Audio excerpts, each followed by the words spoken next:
Thank you for auditing the always positive new music review show hosted by a French professor who's doing something very exciting today. I want to answer a question that maybe you've never asked, but you probably should. How does music get onto a TV show? What are the choices that are made? I am a professor, and whenever I try and teach analysis, I give the same lesson every time. And this goes for music, movies, art, whatever. Every single thing that a human being makes is a result of a human choice. The art of analysis is figuring out why those choices were made, or proposing ideas of why those choices might have been made.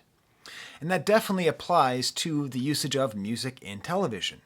Like how do needle drops, which is what you call when a pre-existing song is played. How do needle drops get put in to a show? How is it decided whether or not it's worth it? What are the mechanics, the economics of that? How do conductors get hired? Composers. How do composers get hired? How are they given directions? When are they given direction? All of these questions pop up, and you can just easily watch a show and just have it go by and not pay attention to it. But when you really think about it and really listen to it, you realize there's all of these choices being made, and those all have a huge impact on how you experience a piece of art, how you experience a TV show. So I'm going to be talking about the TV show House Plumbers. It's a mini-series. They don't call it a mini-series. Micro-series? I don't know what they call it. It's 5 episodes, and it's all about the Watergate break-ins. I'll talk a little bit more about the plot before I start the interview. And there's a podcast that goes along with the show. And in the 5 episodes of the podcast, they don't mention the music once. They talk about the wardrobe. They talk about the cinematography. They talk about Woody Harrelson being a prankster on basically torturing his co-star, Justin Theroux. But it can be so easily overlooked that so much of what you're feeling and so much of the art that's happening is also happening in your ears. So I got an amazing chance to interview one of the music editors of the show, the composer of the show, and the director of the show. Now I happen to be friends with the director outside of YouTube and outside of art. We both collect Chewbacca memorabilia quite seriously.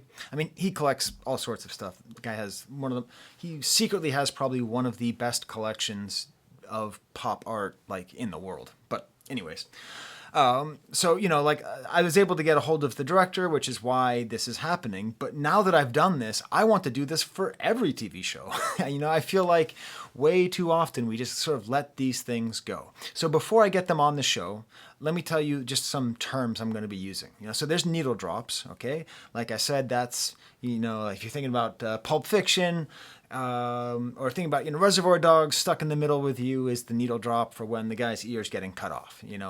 It's a specific pre-existing song that is played there. Sometimes those needle drops are what is called diegetic. Diegetic means actually happening in the world. So as an example, and I didn't bring this up in the interview, G. Gordon Liddy and his wife are in the car listening to Sonny and Cher. Sonny and Cher. And I think this is very intentional because Liddy has a mustache and they are kind of Sonny, Cher, super lovey-dovey, almost kind of naive, like that kind of needle drop choice ends up helping to reinforce the narrative, right? So needle drops are very important. They're also constrained. You can't just put anything on. And then you have the original soundtrack. So I was very excited because I really like the score and just how music is used in the TV show Silicon Valley, and Jeff Cardoni did that show as well. And so it's very fun to hear, how does he think about the music? How did he make the music? The tricky thing is I want to play, just in case you've never heard the show or never watched the show, I'm going to play you the theme song, but the copyright goblins are terrible, okay? And they will take my whole thing down if I play too much of it. So I'm going to play you the theme song at 1.5, okay? Your job, when I'm playing this theme song, is to go to settings and play it at 0.5, okay? So you can actually hear this really awesome funky, jazzy soundtrack. The 30-second theme song is emblematic of most of the work of the soundtrack. It's all made with real instruments, real musicians, real flautists, great bass players, lots of bongos, drums. It feels very reminiscent of the 70s without ever trying to sound too much like it's trying to sound like the 70s. So let's just play that now. And remember to go backwards, to play at a 0.5 speed, to get around those copyright goblins. I mean, I talked to the creator of the show himself, well, not the creator, but the director of the show himself, and I'm sure even he can't stop the goblins.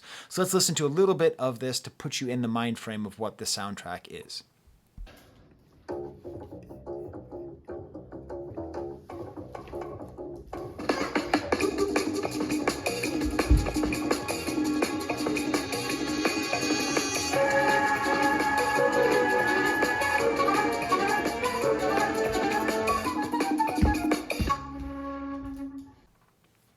So we have needle drops, we have the soundtrack.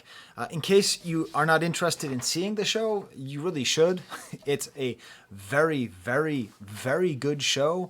It maybe suffers from being subtle, which means that when you first watch it, you might not understand how much fun it's going to be or how interesting or how engaging it is. And when you watch David Mandel, the director, talk about it, it's very clear the subtlety is there. It's a very funny show, but it's not trying to hit you over the head with jokes and jokes and jokes and jokes. So I highly suggest watching the show. I actually highly suggest the following. I suggest watching the show once so that you understand what's happening, because a lot of things are happening. Keep a tab for Wikipedia open and follow along Wikipedia with the events of Watergate. Listen to the podcast after each episode, because you will learn that all the crazy, kooky stuff you're seeing on screen actually happened in real life. You just can't believe it. It's every episode you're like, I can't believe that happened. And then watch the next episode. And then once you've watched all 5 episodes, watch All the President's Men, because you see that this whole show is in a kind of conversation with all the President's Men. They even have Robert Redford making a voice cameo in this show that came out this year, 2023, reprising his role as Woodward. There's like the same Nixon speech is used in both shows. As I get into later in the interview, I discussed that they actually use music in kind of a similar way. But this ends up being just such a beautiful show. And it's about the mechanics of governmental corruption. It's also like a very deep study of monomania.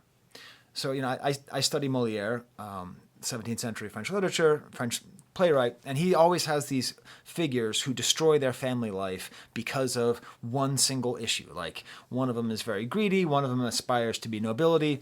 There's a whole series of these kinds of characters who become so fixated on one thing, on improving themselves or reaching a station in some way, that they forget their duty to their family, and their family falls apart, or almost falls apart. He writes comedies, so at the end it's always saved.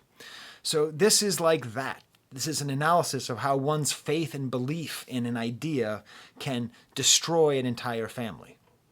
And if that isn't interesting to you, I don't know what to say. Because it is a show that works on all of those levels, where it's historical, it's dramatic, it's comedic, and it's also just heartbreaking. So, comedy, tragedy. There you go.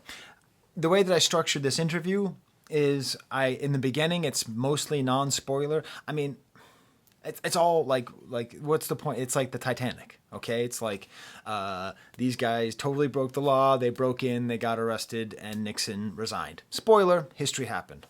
But I try to do the front half as sort of general questions. How does music get put into TV shows? And then at a certain point, you'll notice that we move more into specifics of this actual show.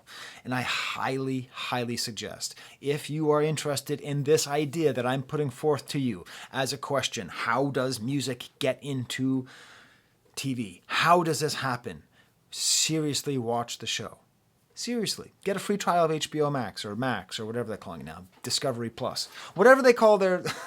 Whatever they call the place where you watch Game of Thrones, or do what I just did. Follow my instructions. Watch podcast All the President's Men, and you will really pay attention to the music, and then watch this interview, and you're just going to learn so much about the artistic process. And More than once, I will make a very deep and interesting point that is completely fabricated out of my brain. Nothing's more fun than watching a Professor Sky interview because I always ask artists, this was intentional, wasn't it?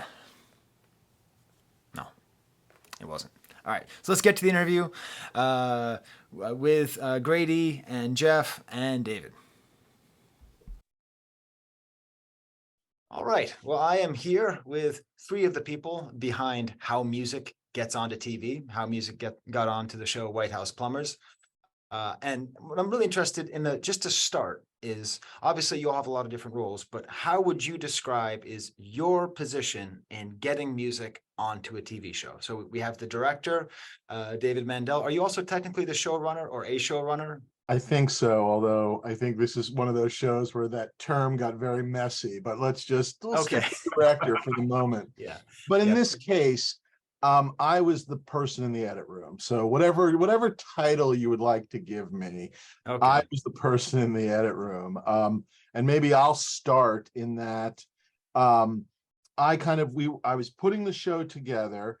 Grady was the editor on initially episodes 2 and episode 5, but then he also ended up coming in and doing a lot of work on 1 as well. So if you think about it, 1, 2, and 5, which was, 3/5 of the episodes.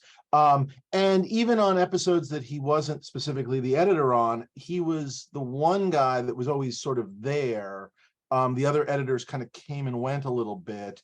And so there was overlap in that way, and the editors helped each other. But anyway, so Grady was a constant presence, and is a bit of a music guy himself, just in the sense of he was just has ideas and stuff. And obviously, as an editor, he's putting things in here and there. And then ultimately, obviously, you're looking to find someone to do the score, which was Jeff.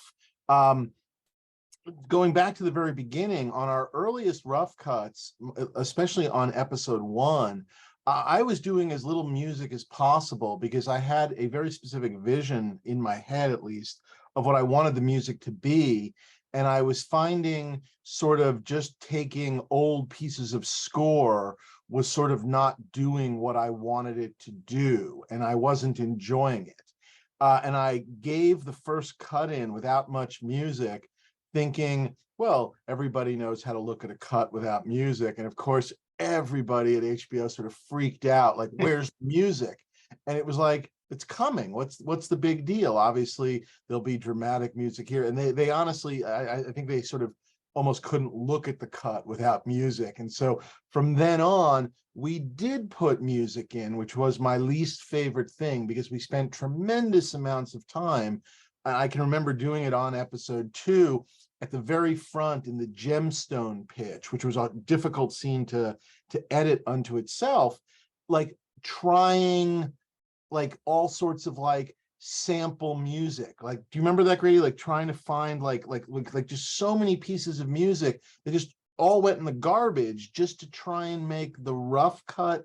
It was sort of infuriating, and I find it to be a big waste of time. But they were not able to look at it without music, so that was that. So I'll put a pause there a second. So the idea was always, the show was this sense that we were kind of doing this sort of 70s story, but trying to do it through a modern lens. And I guess that was the idea for the music. And I can't honestly answer whether we 100% accomplished it to the definition of what I just said, but ultimately we got Jeff in. I like the music, and that's important, and that's, I guess, that's where we got to. So one way or another, we accomplished it. But that was those were sort of the how it all happened, if that makes any sense. What am I forgetting, guys? Because I honestly, that's how I remember it. So you'd already filmed everything before hiring Jeff? Oh yeah. In fact, I guess I'm allowed to say this. We fired, I don't know what the word is, had a different composer in and got rid of them. And Jeff actually came in initially with what we thought was a much tighter deadline, because initially we thought we were going to be airing Jeff, when you got hired, did we think we were airing in January, or at that point did we think it was February or something like that? Or do you remember? Yeah, I think it was February. Yeah. Yeah. Yeah. So But the initial was like, you got to get 2 episodes done by Monday, and by Monday it was like, oh, we're airing in May or something like that. It got a little bit better as we went. right. Yeah. So what was your experience like being hired then, Jeff? So that was just your instructions were to make something that sounds old and new at the same time, or how did you Yeah. interpret that? Yeah, I mean, to your initial question too, I would be the last person on this chain, because as far as how music gets in, and it's showrunners and directors and producers and editors have a big, input on what the music's going to be. And so I'm kind of last on the chain. And I was kind of just the last man standing when Which, by the way, if anyone ever lets me do this again, I am reverting to a Christopher Nolan model where I think possibly I'm going to hire the composer first, but possibly before the production designer. But it makes so much more sense to skip the part where you're cutting up old scores and putting stuff in. Although, Grady, you knew Jeff, you guys had worked on something, or you knew each other, and you cut a little bit of Cardoni's old scores into some things that we had somewhere, right? And we liked it. That was part of that's an old trick editors have, where you'll keep your favorite composer's music in your own library. And then as you're rough cutting stuff, you'll start to sneak that stuff in, and then maybe the director will say, like, God, I kind of like this. You're like, well, this is guy that I know, Jeff Oh, Cardoni. him? Right. And then you call Jeff and be like, hey, Jeff, you're about to get a phone call. You owe me $100. Yeah. I mean, to that point, I was trying to get in the room on this thing for like the better part of a year, I think. So Some of the music that was in the temp score, I literally wrote as a demo for the show, kind of what I thought the music would sound like. So when it finally came around, it was kind of cool, because I was making music early on, trying to somehow get a meeting on this thing. So it was, thank you, Grady. And it was kind of gratifying that some of the stuff I wrote ended up in the show. So, but Jeff and I had worked on a lot of different shows together, and it sometimes the first time I didn't know Jeff. He was hired by the director. It was one of David's friends that he's worked with, Jeff Schaefer, and then there was another show, and they didn't like the composer, and so Jeff came on, and the showrunner really didn't know kind of what he wanted, and I think he almost drove Jeff insane. He made Jeff do how many versions of like the theme? It was something. That was a very political blink you just had right there. Like, I get the sense we're not going to hear how bad it was, but there was a nice long blink there. Anyway, Jeff has like, he's really good in that he doesn't stop trying. So that's the really good thing about it. And I will say, look, I am not a music person in the sense that I can't play anything. I can barely hum, and I definitely suffer from, I can try and use words to explain it. And Jeff and I sometimes often talked about just purely emotion, or what I wanted the scene to do, or what I thought the scene was about. But I'm never going to be the guy going, I need this. I mean, once in a blue moon, but I do hear things and I react. So there are instrumentations there were a couple instrumentations that I didn't like. Occasionally there were things that sounded, sometimes it sounded like too modern to me or something, or just an instrument that annoyed me. And I'm quick. So I don't always know what I want, but I can hear something and go, I don't want that. Or at least I can try and describe it. I mean, that was sometimes we talked about a scene, but it wasn't particularly musical, but obviously that's what that worked for, in terms of as we figured out how to talk with each other a little bit. Yeah, and that's the whole process as a composer. It's not for someone to say what to do or tell you what, it's to to me, you have to write yourself out of these conversations. I need to create something. We need to talk about it, see what, and the words that David says, they may not be specific, but for me, the emotion is more important because that will get you going in the right direction. And then, to that point, like, yeah, you can't talk about it. You have to solve it musically. Like, my job is to solve these problems musically and to interpret what's going on in David's head and what he's looking for from the scene, and to try to translate that into music, and with hopefully a point of view of whatever I can bring, because I think when someone brings a composer in, they don't want to tell them what to do, they want them to bring something creatively to the project too, and so it's a collaboration, and it's a give and take, and honestly it's a discovery. I play something, people react, people may try it somewhere else, someone might have an idea. Even if the idea was totally wrong, what someone says when I'm playing that wrong thing will get us on the path to what eventually becomes the right thing. And I think when you finally get there, it's a true collaboration, and everyone kind of had their input is where we ended up where we did. It was an interesting process, having 5 episodes, and what I remember about it, and Jeff, I don't know if you kind of go along with that as well, as we were going down, in the sort of, how does one say, in the earlier on, there was obviously a lot more, just like, how does one say it, like, no, not this, try it again, kind of a thing. And then as we hit the back end, and as we got to Grady, as we got to that last episode 5, it felt like, you were sending a whole thing, and it was just like, that's good. Okay, now a little something here, but that's good. There was an evolution where it was a combination of, I think, we all found what we wanted it to be, and we got very much on the same page. Like, I think if there had been an episode 6, it would have gone really smoothly. Yeah. Well, and to that, and Still waiting.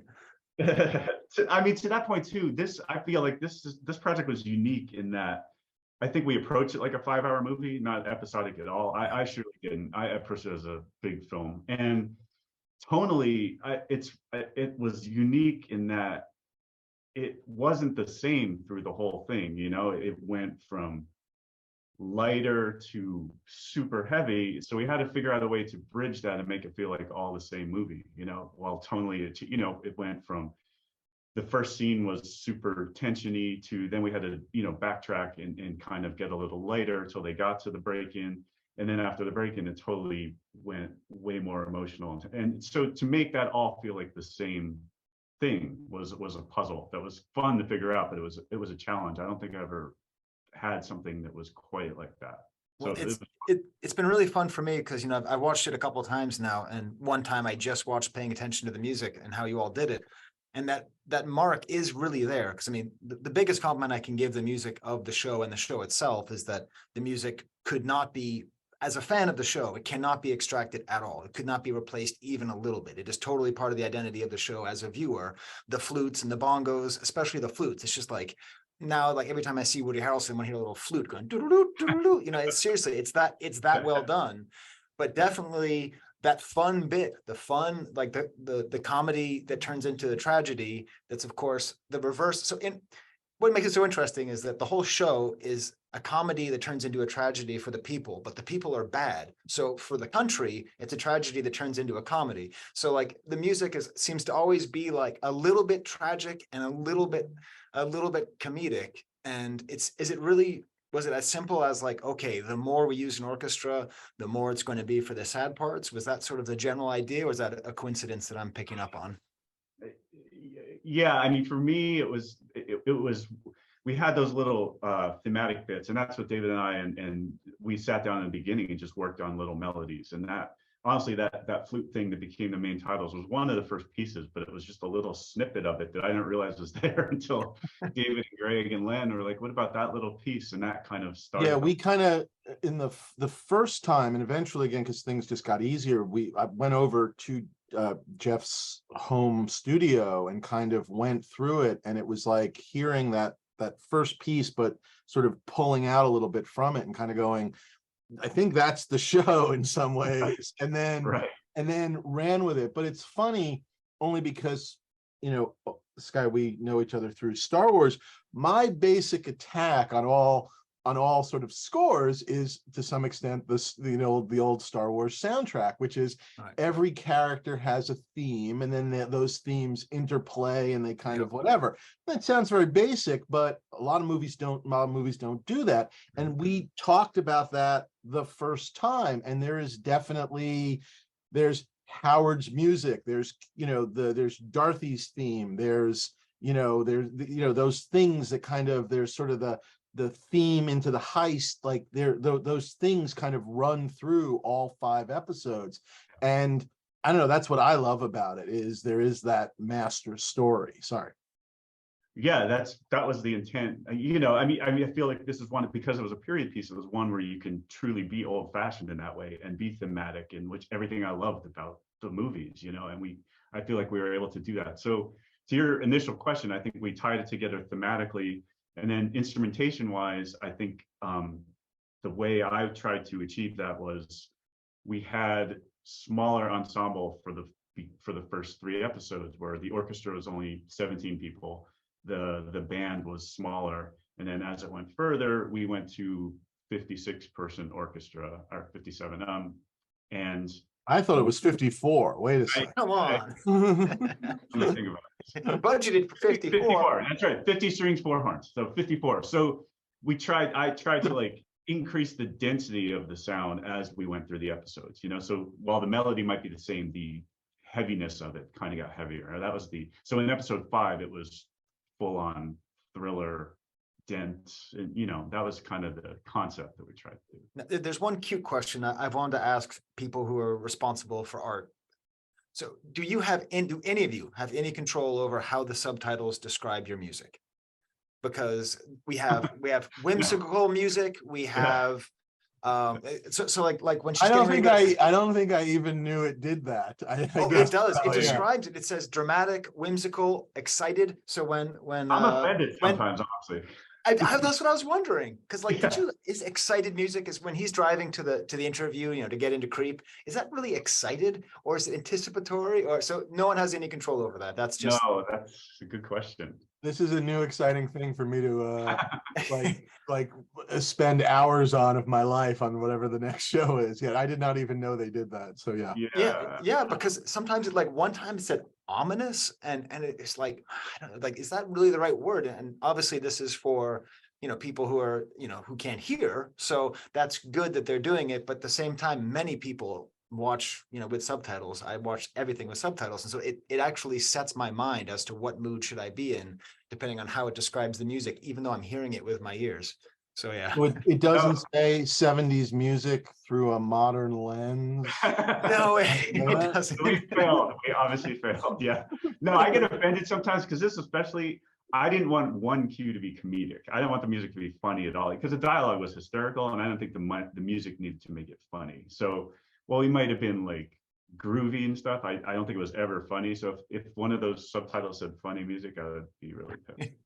And sometimes I do have to tell you, and Grady, you were there. So sorry, Jeff, and this is like talking about old girlfriends, so forgive me. So there was someone hired. I will leave out the who, because whatever, and not to fully exonerate myself, but it was somebody that basically, how does one say, the studio wanted. They chose the first composer hired, I will simply say, and leave it at that. But the thing that drove us the most crazy, do you remember that, Grady, was there was like goofy, it was like comedy instrumentation. There were like so many I can't remember, there was a couple of different things, but it just always sounded like it was a weird mix of stuff that sounded like electronica that was off, but also like jokey sounds. That's what I remember more than anything else.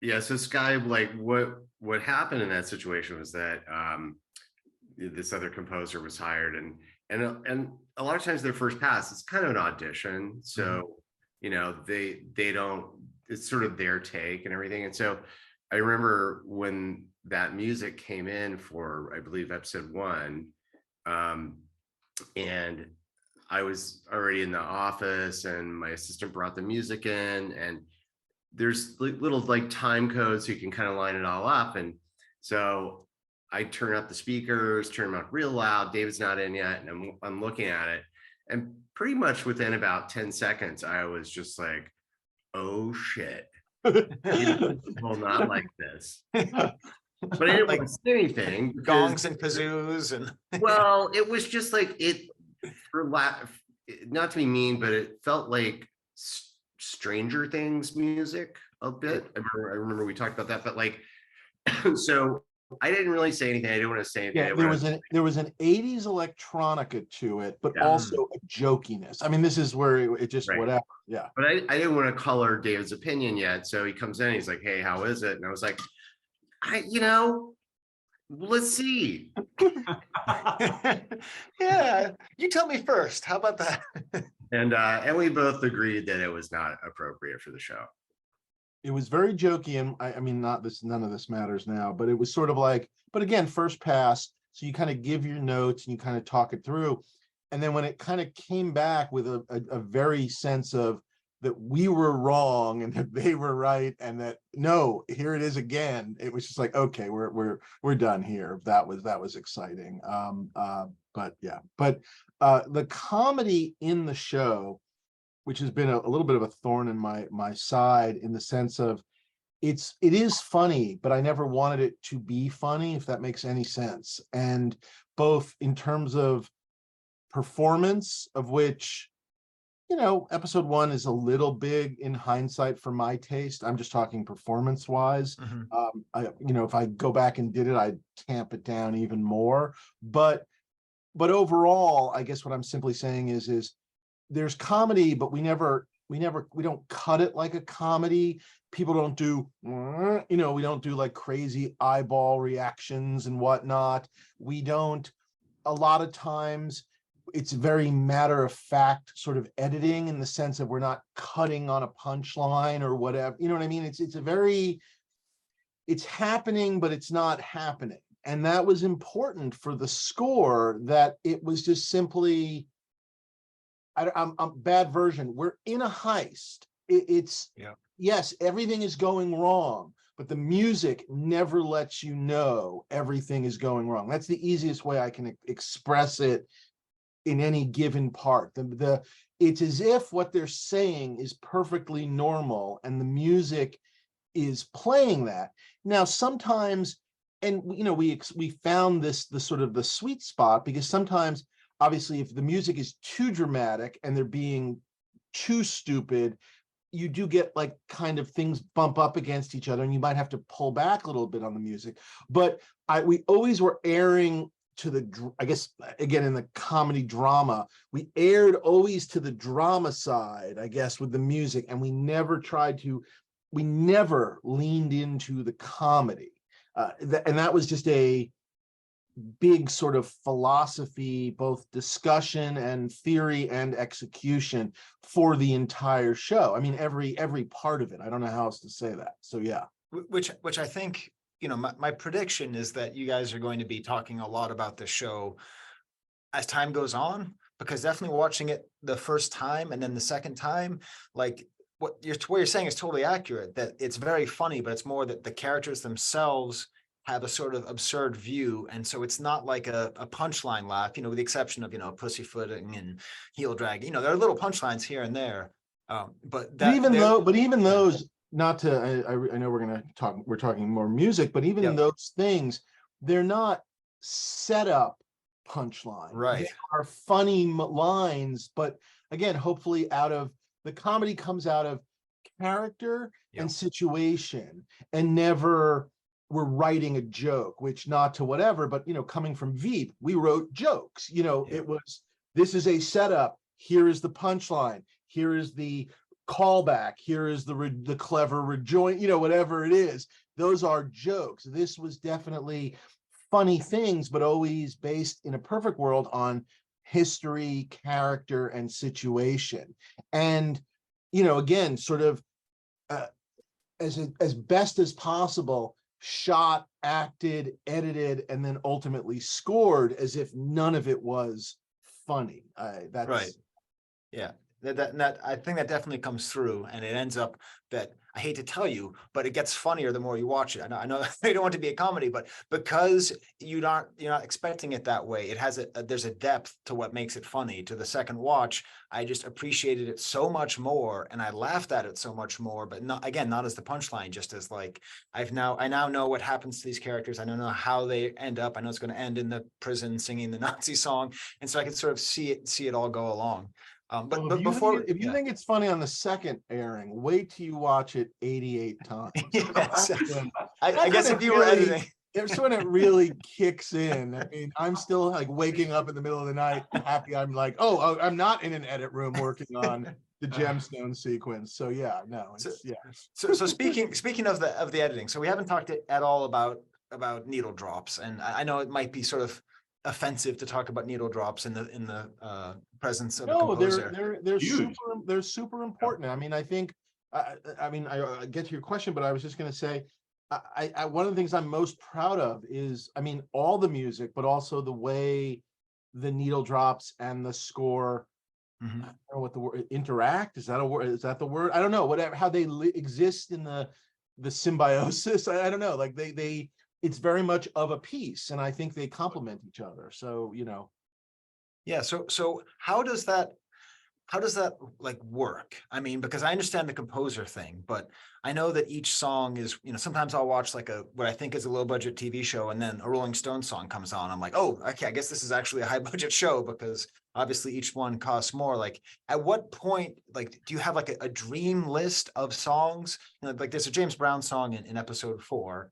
So like, was your dream always to have a James Brown song? Was it that James Brown song? Do you make the decision? Do you have a budget for that? Does Grady make that decision? Like how do needle drops actually happen? so Just magic. Just magic. just snap your fingers. Magic and lawyers. Yeah. I mean, let's start with the most basic of things, which is there is a budget. There is a budget, and it can be an issue. And beyond that, there is a budget, there's also rights holders. And so you definitely bump into people. There was a different James Brown song, and I'll get into that maybe a little bit. Well, there was a different James Brown song that we wanted, that he was not only the performer, but also the writer and the publisher holder, which was the montage of episode 4 of Dorothy, the montage of her making the payoffs, Right. was originally written. There was actually a joke in episode 2 talking about how Magruder had gotten James Brown to endorse Nixon. And then in episode 4, you see a newspaper showing the endorsement, and it kicked into a James Brown song as Dorothy went about her business. Right. Oddly enough, the James Brown estate, I guess, is a little bit of a mess, and they would not give us permission. I can't remember the name of the James Brown song, but it was a specific song that had been written into the script, actually by the writers, Pete and Alex. It was literally written into the script. So that is an example of a specific call out. Like, that's not my idea. That's not Grady's idea. That was written into the script, that it would be this James Brown song based on like this idea of this runner about James Brown's going to endorse Nixon. They would not give us the rights to that song, at which point we cut those jokes because it didn't quite matter as much, although they were funny. They weren't jokes, they were lines, but they were funny lines. And found that song, and I don't even remember how because was that just like trial and error, and we found that song? I remember we were looking at lots of other James Brown songs, whatever, and then that one landed in our lap, and it was really kind of good. We were trying different things, and there was like, we got it down to like 2 or 3. Grady, do you remember at that point? I mean, Yeah, I mean, we on a lot on shows like this, we had a music supervisor. So you call them up and you say, like, we need the whole James Brown library, basically. And so you just start to go through it, and you'll line up 10 songs, and you're like, nope, hey, that might work. So it's a lot of auditioning.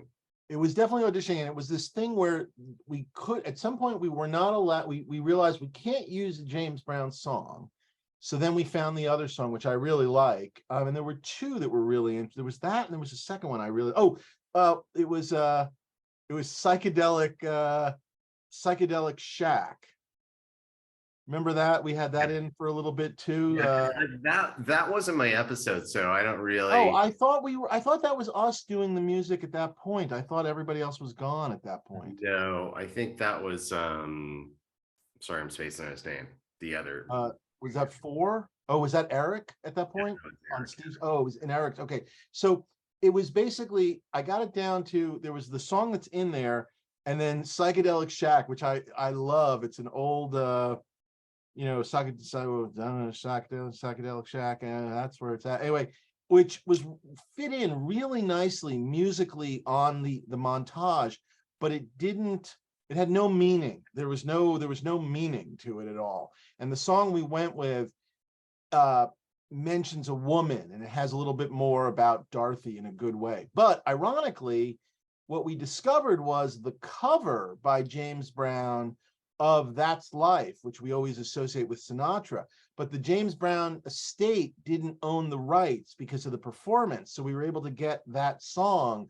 And so we ended up with that other James Brown song, but not James Brown where we thought it was going to be. So anyway, that, if I didn't just make everyone turn off this YouTube channel, what I Oh, was no. Yeah. This Okay. I mean, because the thing for me is, so like I'm a James Brown fanatic, and I'm also very interested in don't put his music in because they Yes. don't approve it. No, Yeah. I'm not going to, but I'm Yeah. very interested too. I also have so I'm very interested in Nixon and musicians, because obviously there's the famous thing with Elvis. But Yes. so my parents saw James Brown play in Pittsburgh in 1968, and my dad, for some reason, always dismissed James Brown as a fool because he supported Nixon. So when I became of age, I took my parents to see James Brown at the Wang Center in Boston.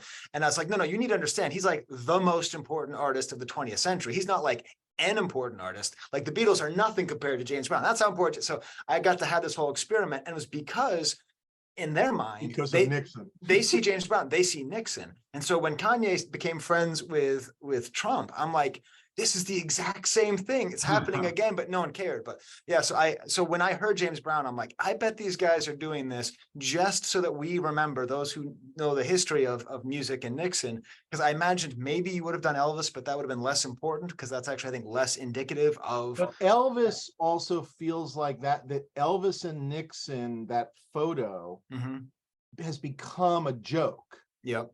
And so that was never in the cards because it feels jokey. Yeah. Even it just, I can't explain it. Like, it just seems like you're trying to be funny.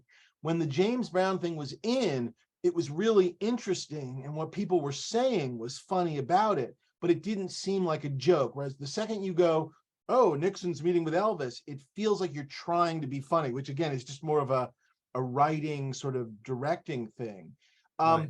The James Brown thing, yeah, it was in for that reason. And I will tell you a funny story. I saw James Brown before his death at the Hollywood Bowl. It was really great.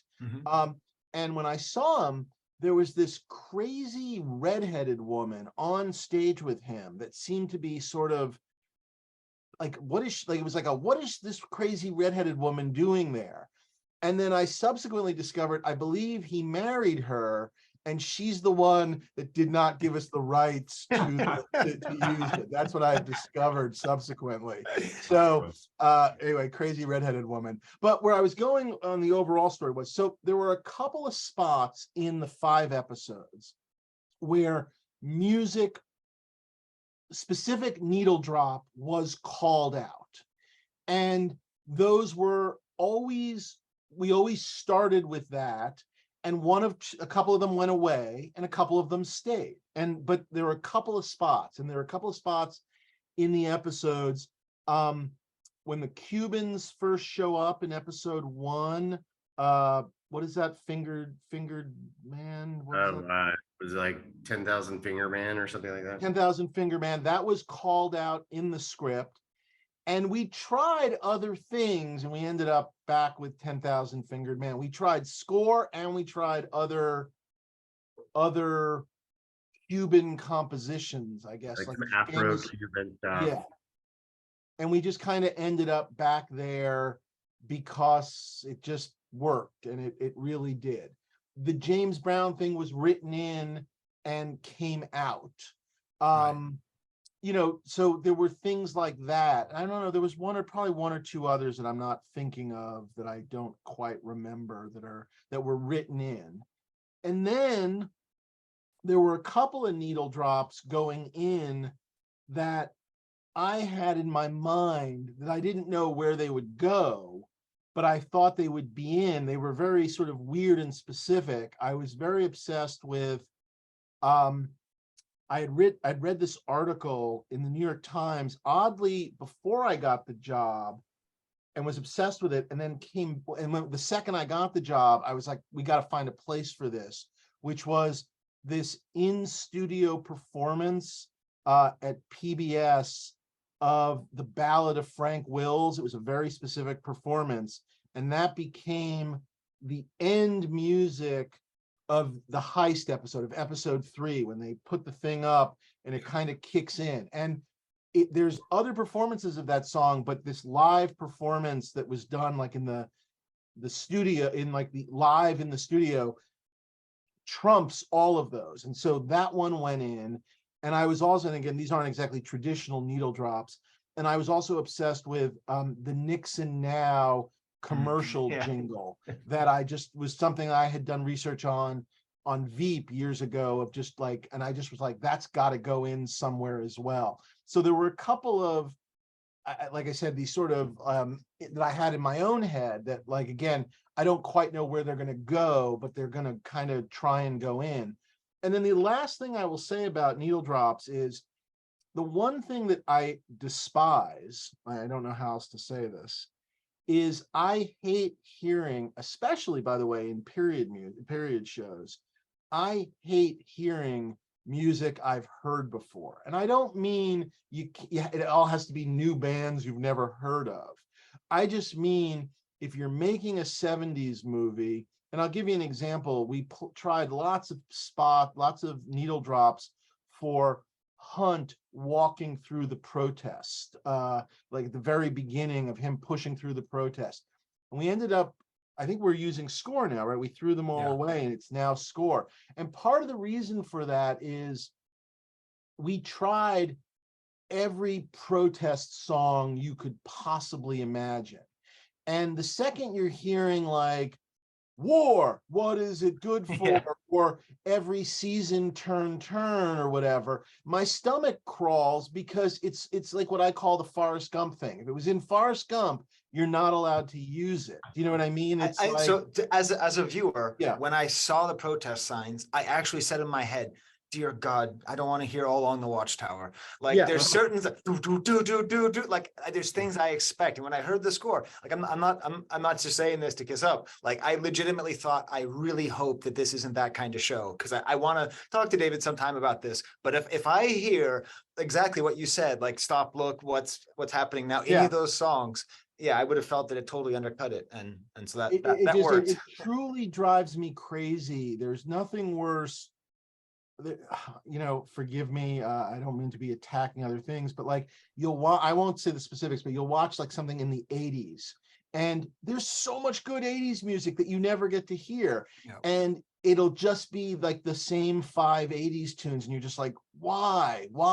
So with the needle drops, and I will definitely, you know, there are a couple in there that, you know, Grady, 1,000%, you, and I wish I could take credit for, other than saying, when I heard it, I was just like, what's that? I love it, you know. And in particular, the ones that come to mind are, whatchamacallit, at the end of 2, the Hombres. The Hombres. I mean, I'm going to sit here and tell you, I never heard that song in my life. I've never heard of the Hombres. Whatever you do not look up the John Cougar Mellencamp cover of that song. Oh, it is. Well, the video is with a swimsuit model, so I remember the video from being a teenager. The video is okay, but oh my God, it is. Yeah, it is rough. Did you know there's a John Cougar Mellencamp cover? Yeah. Anyways, that's my research for you. But I mean, and Grady, talk about it in a second, but I was just gonna say, from my perspective, the end of the story is just simply watching a cut one day and it's in there.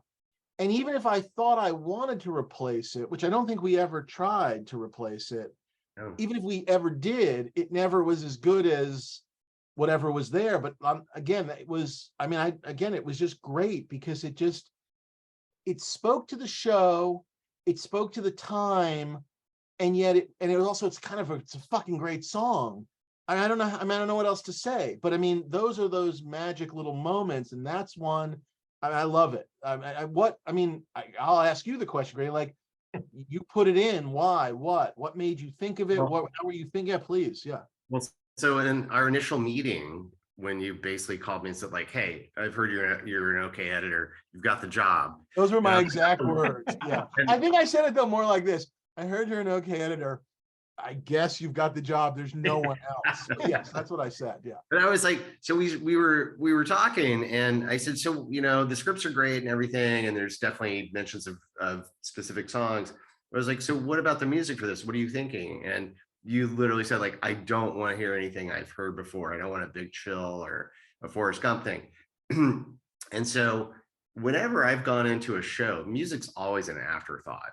And sometimes I've gone in kind of late in the show even, and no one's done any music research. So because of the pandemic and because like this was going to be an interesting show, I literally just went down the rabbit hole of like, I'm going to just research unknown bands. And so I just started going down that list and everything. And once I started working, I would just send my assistant, like, pull music from all these different bands and everything.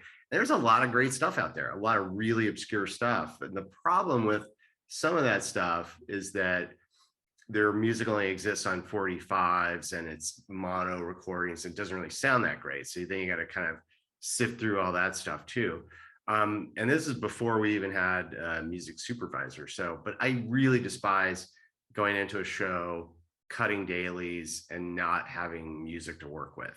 And it is like kind of an afterthought. So to David's comment earlier, yeah, if you have a composer, like bring them in early, get their whole library in, start setting the tone for the show if you can. That was kind of my process. Yeah, and maybe to bring it back to the now that we're sort of back on the soundtrack itself, I don't think that HBO usually releases vinyl of their soundtracks. I mean, I don't even think they did for Succession, and that gets a ton of credit. But I've been listening to the soundtrack for the last couple of days with my family. First of all, my baby loves it; just absolutely dances. That was really what we were trying. Yes, it's 9 months old, and just here's those little wood blocks. But as you know, I most of this channel is about like new music, so most of my audience is very young. So as they would say, it absolutely slaps. Like, it is such a great soundtrack. It is really fun to listen to, and I really wish that they would put the resources behind it, because I think it could be one of those records that people go, yeah, actually, it's really good. Like, it's really fun to listen to. So that's something which I find interesting, and sort of dovetails into another sort of issue, which is that the show is very tight. And I think that's a great quality of it. And when I listen to the soundtrack, I'm like, why isn't this just I want the soundtrack all the time? And then obviously you have to make choices, and it can't be the soundtrack all the time. And so then I did more research, and I realized, I've listened to the podcast that's very good, although where's Jeff on the podcast? It's fine. It can only be as long as it can be, but there should have been at least, anyways, I don't think we need to hear the swimming in the lake story. I know everyone cares about that stuff, but I wanted to hear about the soundtrack. But often All the President's Men came up over and over again. And so what I realized, I mean, maybe you know this. Do you know the first note of music, what minute is played in All the President's Men? It's later than you think, right? Yeah. It's the 32nd minute. Yeah. That's the first note. Wow. And then the first needle drop in All the President's Men. That I don't know. 10 minutes left. And just for fun, I Shazammed it. Do you know the name of the song that is played? It's a Vivaldi piece called Concerto for Two Trumpets. So I think it's a gag where you're supposed to have Woodward and Bernstein being the two trumpets, like announcing the truth to the world. It's communicating. Anyways, that's just a cute little thing there. So I realized, like, was that sort of did that influence you in making this, where you really did allow, like, the music is not tacked on a lot. There obviously was more music than what was used, but very often you seem to just let people talk, let the moment sort of exist. So was that a independent artistic decision, or is it part of this conversation you're having with All the President's Men? Wow. That's for you, David. Oh, sorry. I was hoping Jeff would answer. Look, the honest answer is it was not part of that conversation. I mean, you know, I think the specifics, I'm not sure I even ever thought about it. Obviously, it's an influence, but I didn't think about it from that perspective. In terms of our thing, yeah, we definitely had more music, and there were definitely times, and it was interesting. It was really in the final mix where there was probably, I mean, it's hard to say like an amount, but there was probably a couple of scenes where music was either longer in the scenes or a music scene had music. Yeah. And in the mix, it just was, you know, hearing it, you know, big and real and whatever. There were places where it just felt, I don't know what to say, too much. Like it was interfering, and not so much interfering as it was doing something to the scenes that we didn't necessarily think it was until we were kind of there hearing it, where it was, I don't know, minimizing it or making it start to seem funny, or like the music cutting out, like maybe it cut out and it seemed like a joke, like we were underlining something. So what if we don't cut it out? What if we let it, can we add a tail, or, you know, and there was definitely a little bit of, you know, sometimes when on the day one, when Jeff wasn't there, that he was getting the call, and then on day two when Jeff was there, of like, you know, what can you do with that? And he would, you know, obviously mix some stems and whatever. But it was just a thing where there were just some times where the dialogue just needed to be the dialogue. I mean, I guess I would say, and there were other times where, like, what if it just gets us into the scene and then it kind of, you know, I mean, and it was very, I wish I could say to you, I remember this one scene. It was just one of those things of, in that final watch down, it was just kind of like a little less here and a little less there. And I mean, that's how I remember it, at least. Jeff, is that sort of? Yeah, totally. And I was several times silently fighting to drop the music in a few scenes. You know, I think that. Yeah, I think there were definitely places where I thought should be music, and so dutifully, you know, he wrote music for it. But and then once I think we got past the first episode, and you realized that it was going to be that we were going to take some music out, but that B, I wanted to know where you actually thought there was too much music. Right.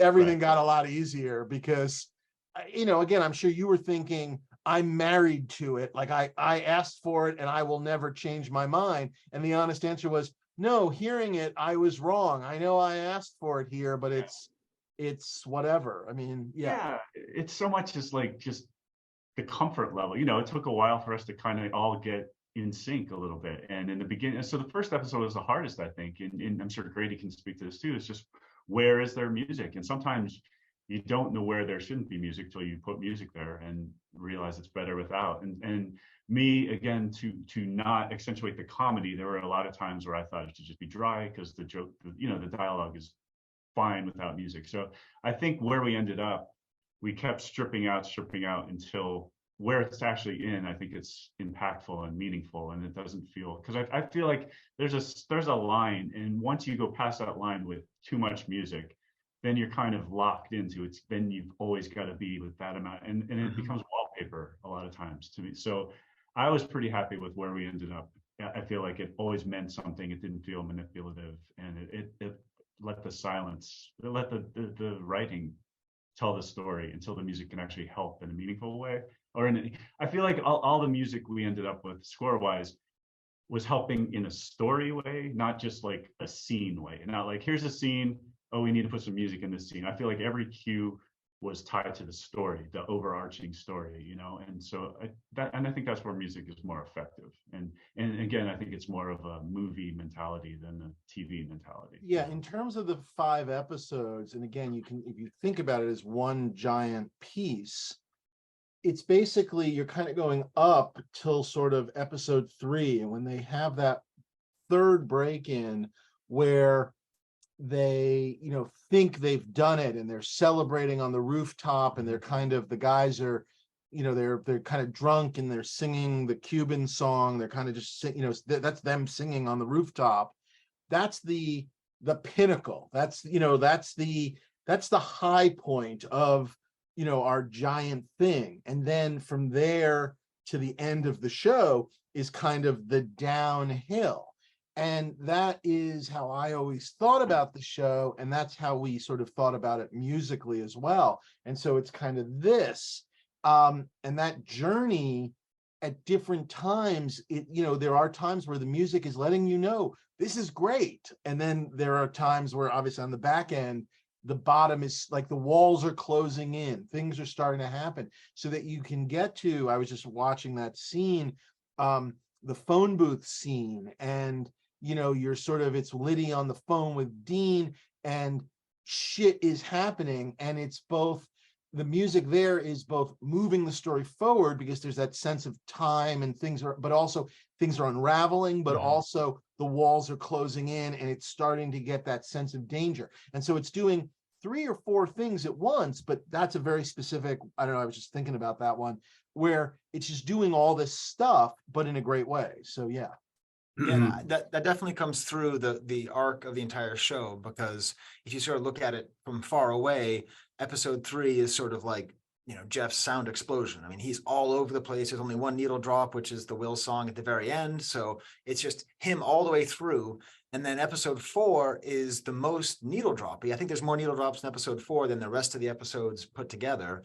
And then 5, we've basically lost all of the fun little jazzy stuff. And I mean, there's maybe just like one court scene where we hear the flute back again, but in general it's this sort of very mournful thing. So I definitely felt that musically, and it sort of felt to me that the presence of needle drop singing, I could just be reading into it like I did with the All the President's Men thing, but it feels sort of like you don't get the flutes anymore. Like they're getting punished, so you're going to have to listen to these needle drops. You have to listen to this long orchestra. The party's over. Well, the needle drops also come out of, you know, a little bit of story too, which again, it's one of the fun things of like, okay, he's putting a record on so that you know, they don't you know, whatever, they're putting a record on so that they don't that, you know, he's trying to fight the bugs, Right. and you know, and that's always a fun one, because you know, I mean, that's one for me where like this can, you know, he's putting a record on, it can be any record on planet Earth that existed at that moment.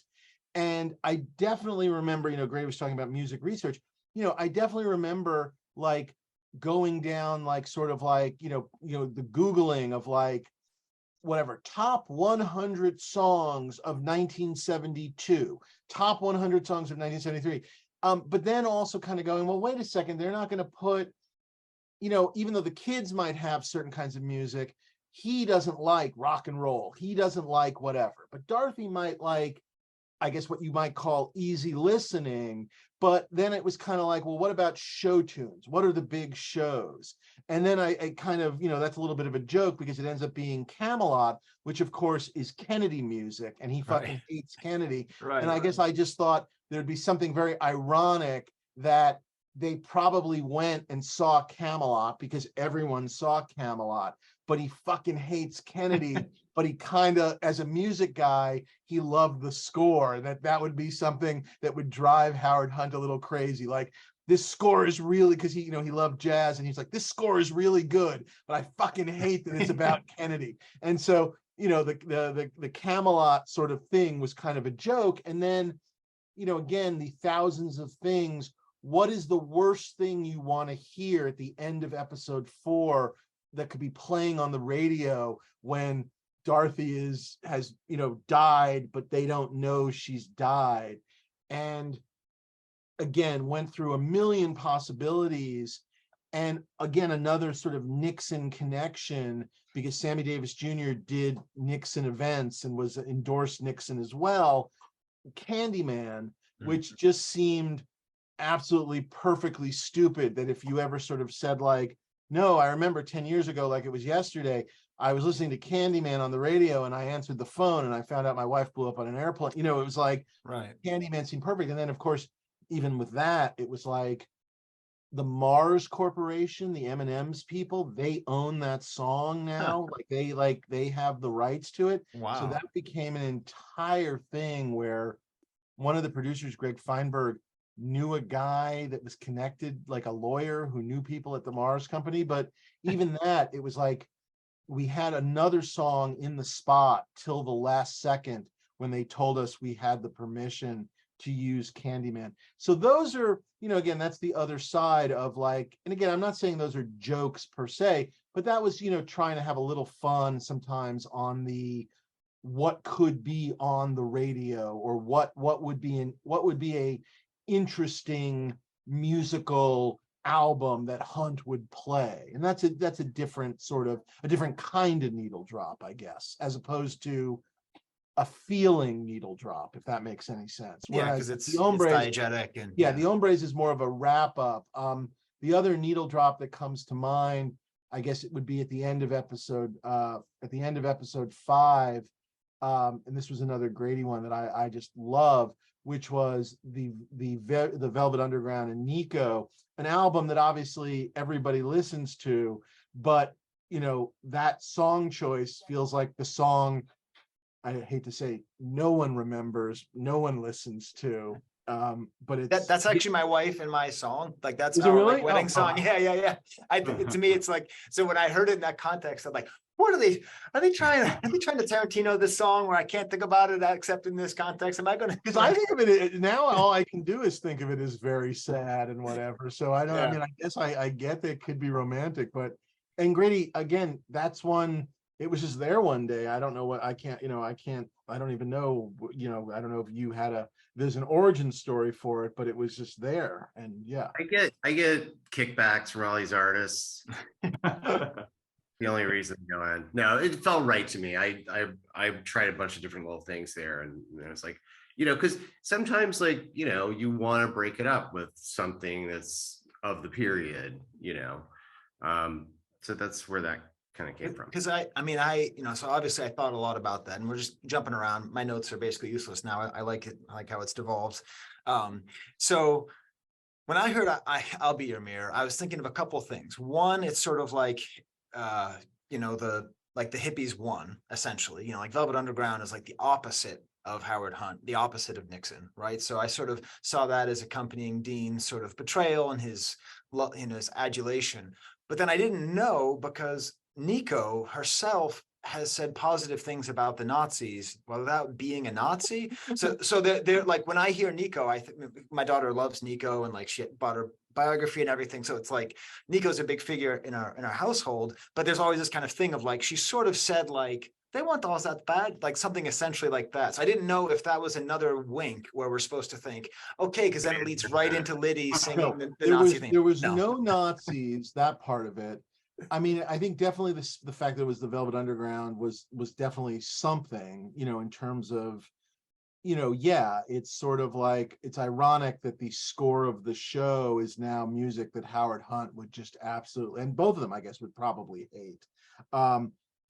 Just in this second here. And look, I hate to say the I'll Be Your Mirror, but to get very literal, I mean, there's something to be said for, I hate to say, like, look in the mirror and look at what you did to your life. I mean, Right. you know, and I mean that for all of them. I mean that for Howard, for Gordon, for Dean, they're all sort of, as one say, they are forced to deal with the choices that they made, and they all have different end results. In some ways, Dean and Liddy turn it into good things, and Howard, of course, just in prison. And so in the most literal sense of mirror, I mean, Right. I you know, I know that's, I guess I again, as somebody who had that album and has only heard that song probably like, once in my life previously, just because I just, I bought the album at Newbury Comics in Boston, and, just never really listened to that track. I just, I heard it and just dug it musically, but then also, like I said, the mirror lyric, it works. I don't know. So yeah. Also, well, I'm gonna tear another.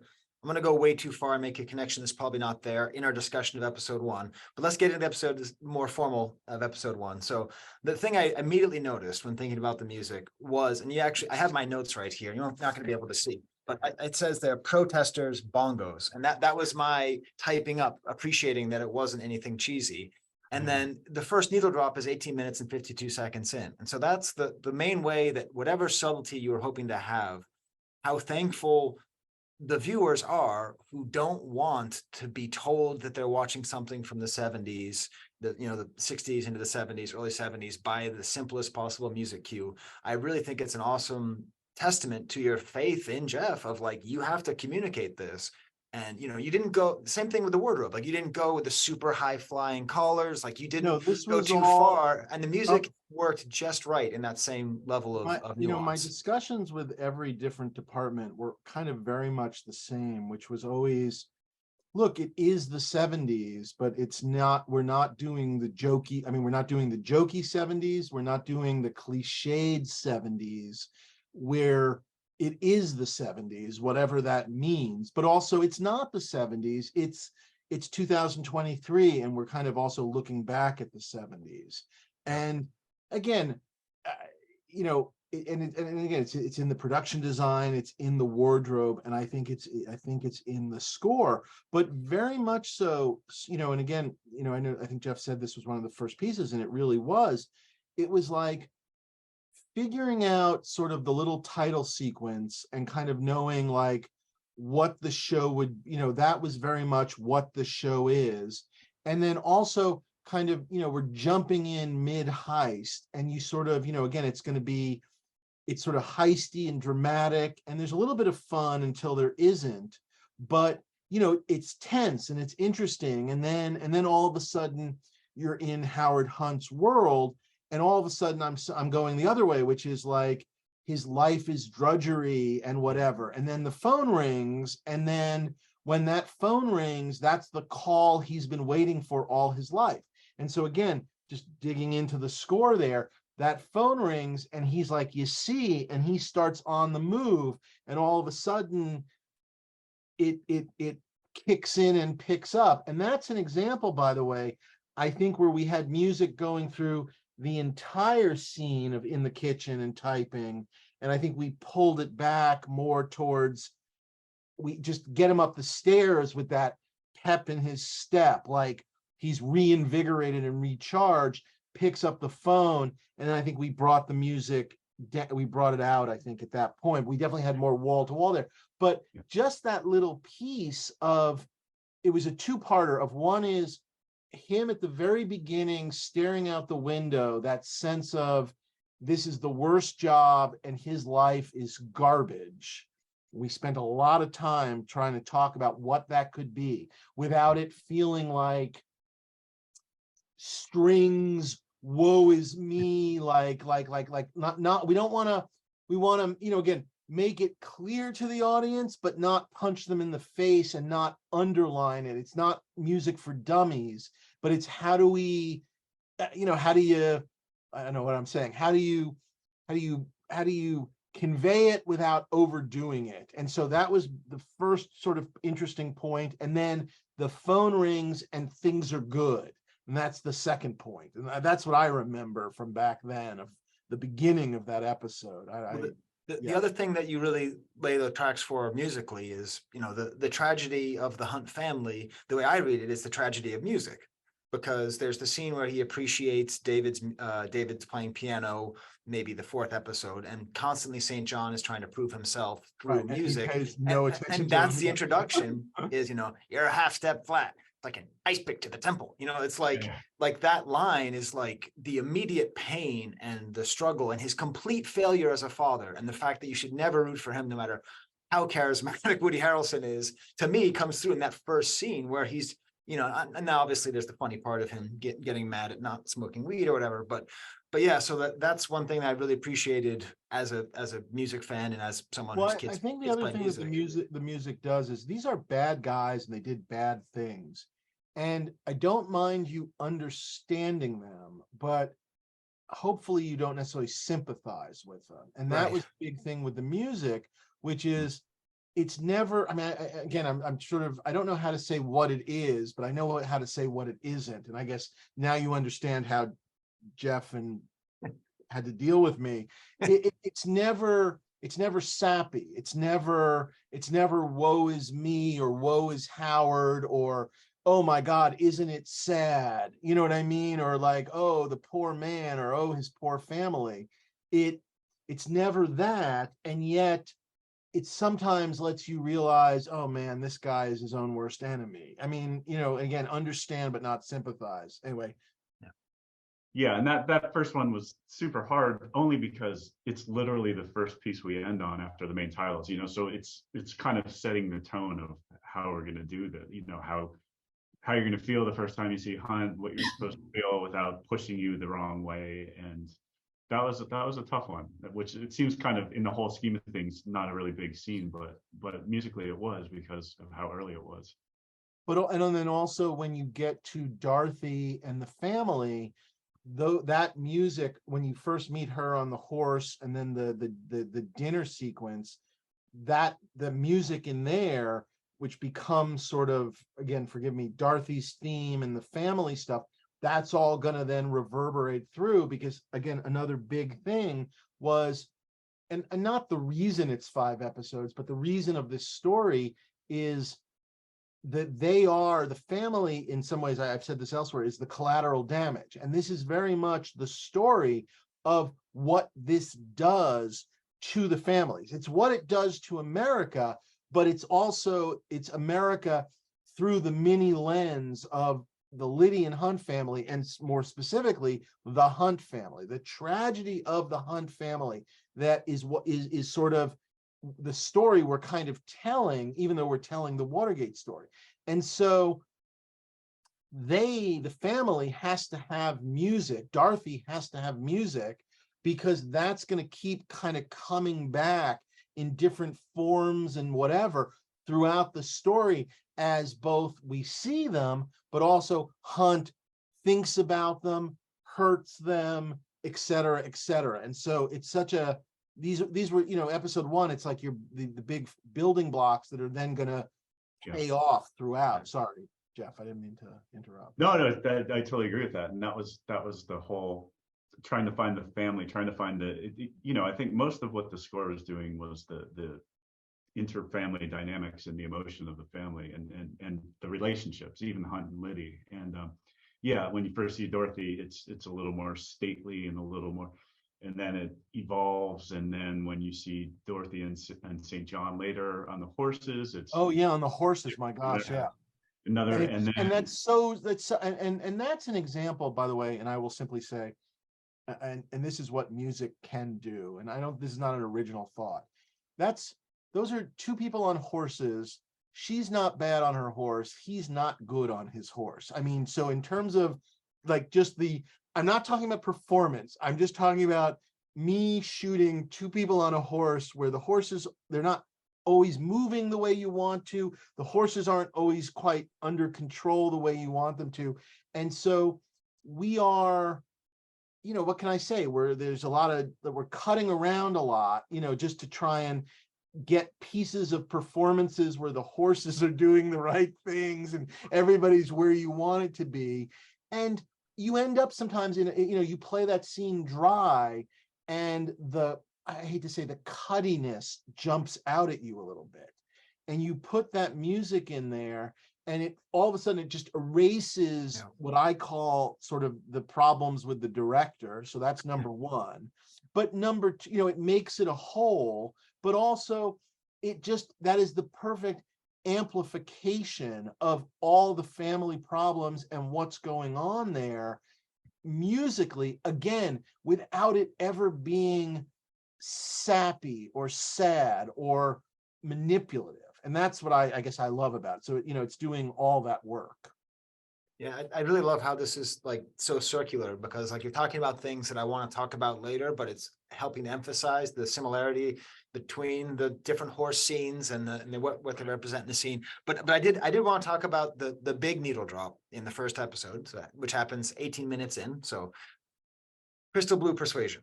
So there's a couple things. So it has been used before. It has, but not It's been crazy. used.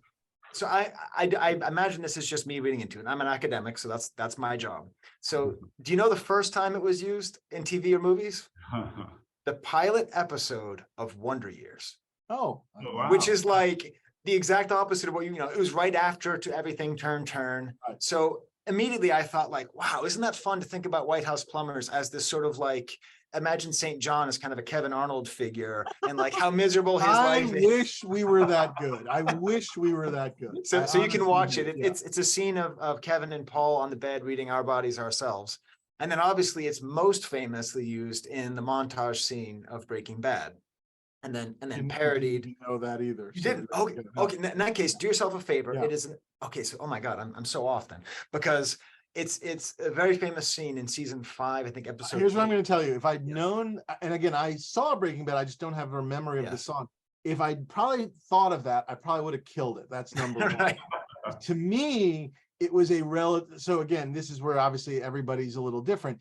To me, it was I'd not heard it, and to me, it captured California without it being a Beach Boys song. And by the way, I love the Beach Boys, and there was that, and we actually, at the end of the show, where the Donna Summer, the disco version of MacArthur Park, which I love, and I think is perfect at the end for a variety of reasons, and there is meaning there, but obviously the simple meaning of, well, he's singing it at the funeral, and then now's the disco version, but also we're into the 70s and the disco, and how much Howard Hunt would hate it, but also that they lost, but also that none of it mattered, and people instantly forget about Watergate, all of those things.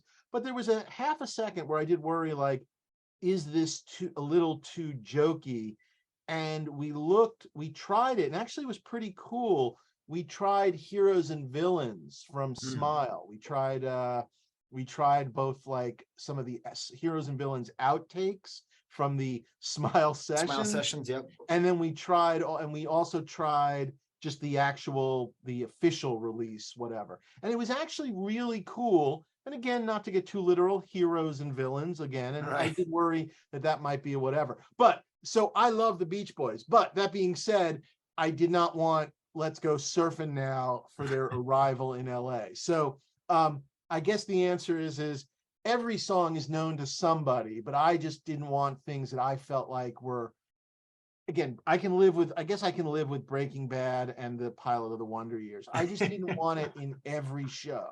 And there are certain ones. Yeah. So the funny thing is that then led me, because the scene that you're talking about in season 4, the montage, the way it's filmed is actually somewhat similar to the way that the montage is filmed with Crystal Blue Persuasion in Breaking Bad, which then made me think, oh shit, are we supposed to think of this as? No, I guess I think of that as very much like I've seen a lot of montages like that. So I didn't think of it specifically as. And then I realized you can read White House Plumbers as a conversation with Breaking Bad, where Hunt is very much like White and Dorothy is very much like Skylar. And then Liddy, this is why academia is fascinating. Yes. don't let me make any of these. I'll have to write a paper. You should write a book about this. And then at the end, I'll just go, no. But I love the book, but I love it. Yeah. I wish we were that good. Sometimes, I hate to say it, honestly, it's like I hear it and it's it's new to me. And look, you mentioned before jokingly, look, Quentin Tarantino to me does a fantastic job of that. And also forgive me, Wes Anderson does a fantastic job of songs by maybe people but not the track or covers or whatever. And I hate to say like those are my inspirations of needle drop, but I guess that's how I like to think about needle drop, I guess. And it's not necessarily, I mean, there is often meaning, but usually meaning within the context as opposed to used from somewhere else. Although Camelot definitely breaks that rule. So anyway, yeah. Yeah, but it's really nice too, because you then have the musicality of the hunts becomes extra clear when Howard is playing and singing Sinatra at the same time. So all of a sudden, like, there's this whole backstory where you understand he's critical of music because he makes music. And then obviously he's singing Sinatra, and then that comes back at the end. Right. He's So- singing Sinatra, but also it's also the best is yet to come. And again, not to put too fine a point on it, the best is not yet to come. And in some ways, that wasn't the high point, but in some ways, that was the best. And the yet to come, it really only got worse and worse and worse, in particular for him. Yeah. And then bringing that back at the end with the actual Sinatra version, when they've failed and been told, congratulations, we're giving you big raises and improve, and we want you to do more. I enjoyed the irony of it. And again, a song that you've heard, but again, at least not in Forrest Gump. So there you go. Yeah.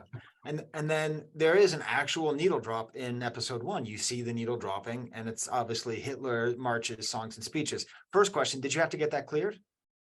I think they did. I think they had to get it. Someone got paid? Okay. I'll tell you something interesting. I'm going to jump to the other part, which is in episode 5, when Liddy sings his sort of Nazi song. There were other songs we were trying to find the right Nazi song. This is crazy shit to say. Yeah. And there's like 1 or 2 that you can't like even get the rights to, because it's like someone has the rights, but they don't want you using. I guess they're worried about actual Nazis using. Yeah, so they don't want to no spread. one can use them. So we used sort of a song that the Nazis did use, but it's not their main song. That song was written before the creation of Germany. So that song, they appropriated it. Yes, they appropriated it, but we kind of get away with it because they used it, but it wasn't written by a Nazi for the Nazis. And even though obviously Liddy is performing it, then, and again, this goes back to when we were filming it, it just sort of, I remember just like this idea of he starts singing sort of unto himself, and we played with different versions, and poor Jeff had to do all of this, but we played with what happens if there's music right from the get-go. He starts singing this music. What happens if the music can kick in? And then, of course, the thing that I wanted more than life itself, which was a child's chorus joining him of young, sort of Aryan, very sort of toe-headed young boys, very Castrano, singing this Nazi song, which in my mind is in Liddy's mind, that we, the audience, are, and again, I don't even know if I ever, by the way, said this, Grady, to you or to you, Jeff. In my mind, even though the audience does get to hear it all, my assumption is that is what is going on inside Gordon Liddy's head 24 hours a day. A full orchestra and child's chorus just triumphantly singing that German song. Teutonic children. Yeah, exactly. Yeah. Anyway, sorry, more than you ever wanted to know about Nazi music and Nazi. Doesn't the James Brown estate own all the Nazi music now? That redheaded lady does. I don't know what she's doing with it, but it's that same redheaded ex-wife of his from the stage. Yeah. So when we actually get to the needle drop of the Hitler speeches, so there's a couple of things. One, do you really? I mean, I like that you count that as needle drop, but okay. Well, you see the needle No, dropping. it's true. It's true. To me, this was okay. So in my opinion, and you're the artist, so you get to tell me I'm wrong. But I saw this as an intentional FU to people who were watching, waiting for a '60s needle drop, waiting for the feeling of it, and instead, because you get to the moment, like, what is this lunatic going to play? And so you're thinking through all your mind, what could possibly play? When I first watched it, I had no idea what it was going to be, and oh my God, it's actual Hitler speeches. And then it's great because it's so loud that it's as though they're trying not to be bugged. So this is one of those questions that I imagine is intentional. But when Hunt says, do you have anything else? Do you have jazz or show tunes. And then episode 4, when he's trying to play music so loud that it's not, that you can't hear the bugs, first he plays jazz Sidwell, then he plays the show tune. Was that an intentional Easter egg for people who are Not so paying much attention? intentional. It was him. That's, I mean, that's who he is. Right. He is very much a creature of. So, I mean, again, it wasn't specifically we're going to do one jazz and one whatever. And again, we, you know, I want to say the jazz one, the jazz piece. I think Steve Rash, who was the original editor on 4, found.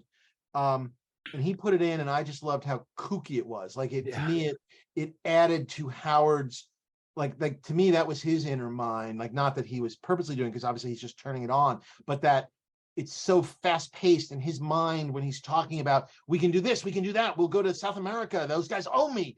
Like, that's his mind going like almost like a bebop, 1,000 miles a second. But it wasn't specifically jazz and show tunes, but just who he is. His radio is jazz, but it is very much how we got to a show tune on the record, if that makes any sense. So yeah. All right. And then I know that you don't want things to be And too he funny. and by the way, he did think of himself as a contemporary and a friend of Gene Krupa's, even though he That's didn't. right. Dorothy says, you didn't know him, you You met met him. him once. You know, of course, is a very sort of very wife thing to say, I guess. Right. So I know you don't want it to be funny, or too overtly funny, but I could not help but think about John Mulaney's famous sketch about What's New Pussycat on the jukebox. I don't know if you know that whole thing. He puts What's New Pussycat on the He played jukebox like at a 1,000,000 diner for 21 yes, times. But the key is to make one song that's not What's New Pussycat, so everyone thinks they have a break. So when there's a break in between the tracks on the Nazi record, and then Judy Greer shows up and says, cheese, and then it starts up again with the speech. To me, that is impossibly funny, and for that same effect of just you while you're watching, you like, no, I mean, look, look, that was a joke. I'm not gonna Yes, lie. okay. And that was something. I mean, no, that's a joke. I mean, that's a little extra there.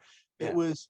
I can't remember, Grady. Did we try that in the edit room, or was that No, actually, that was in the sound mix, right? Oh yeah, I actually remember that. So like, How long of a sort part? of like getting close to the end of the mix of that episode, and David was like, God, I really feel like we could get something else out of this. And so you put that little break in there, and It was worked. like it was a little break, and it was like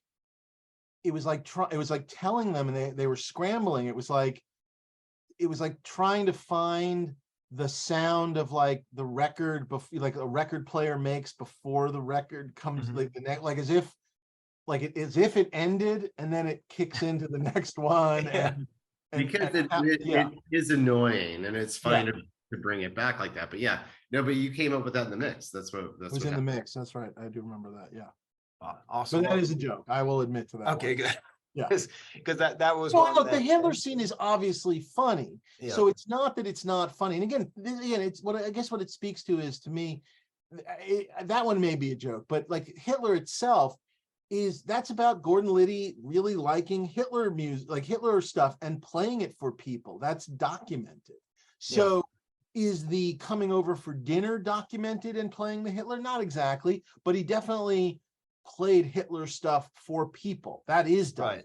So again, it is this goes back to the origins of this entire show, which is you could not read the details of these people and their lives and the break-ins and not laugh at it, even though they were not trying to be funny either. They were trying to keep Nixon in the White House. I mean, wherever that fits in. So, Yeah. Yeah. Okay. Well, I think we've plumbed the first episode, and I think about the soundtrack to the second episode. Let us move a little quickly, because I have to go probably in about 10:45. I apologize. I didn't know. Okay. I didn't know how much we were going to get into this. So Yes, I Yes. can. Yes. Yeah. All right. And in that case, let's see here. So But- I did but want to say, we can talk Yes. quickly. I don't Yes. mind. Yeah. The dramatic music, as the subtitles call it, for when Liddy is walking to creep, the way that it's cut short by McCord, like, so was that intentional? Like, did you say to Jeff, I want a little march, because it's like a march, like this very snappy snare, and you get the feeling that Liddy's like totally successful, and then McCord is just like stop, and was that sort of an intentional jarring bit there? I think that was, as I remember it, the idea that you don't even, we're not cutting it just again, just on editorially.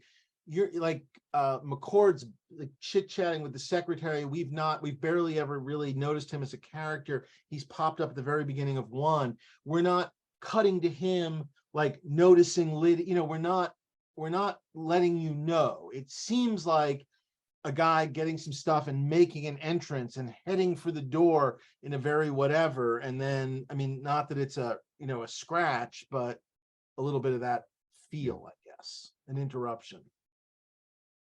Is that how you remember it, Jeff? I don't even remember. Yeah, I'm having a hard time remembering, Yeah. Okay. But I'm going to say yes. Okay. Yeah. All right. In that case, because we're going quick, so when it comes to anachronism, so like that Captain Marvel movie just drove me crazy because nothing made sense and everything was totally off.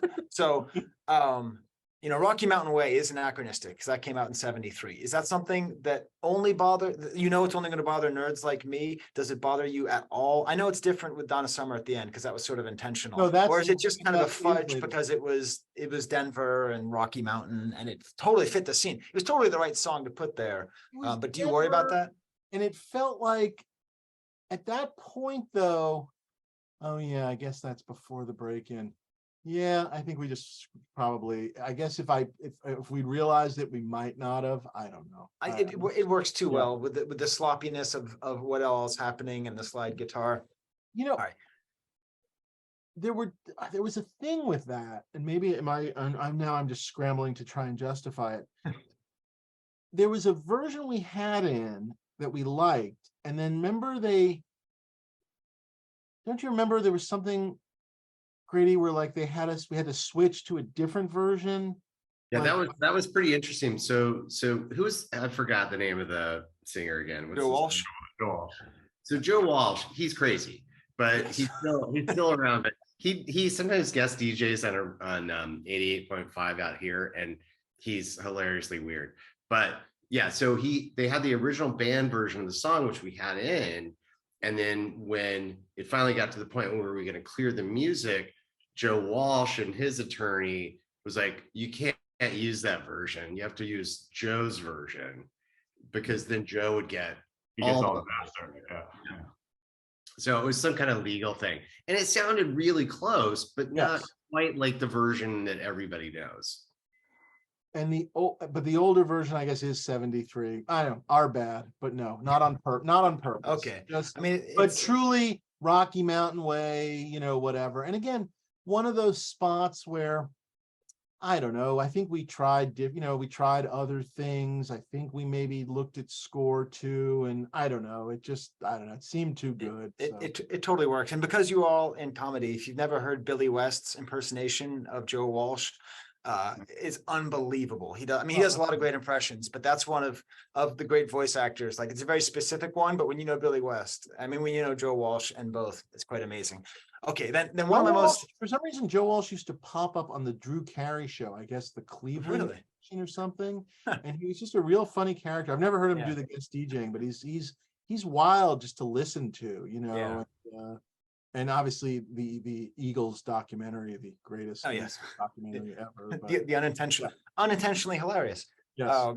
So when it comes to the third episode, this goes to all the episodes, that it seems to me that the most important stuff for Jeff to do beyond the heist was underscoring Cronkite and Nixon when they give speeches. Was there a specific direction for how to build on this, where he really had to work with these speeches, whether it's the out of the lowlands of war or whether it was Cronkite explaining what happened? What was the work there for you, Jeff?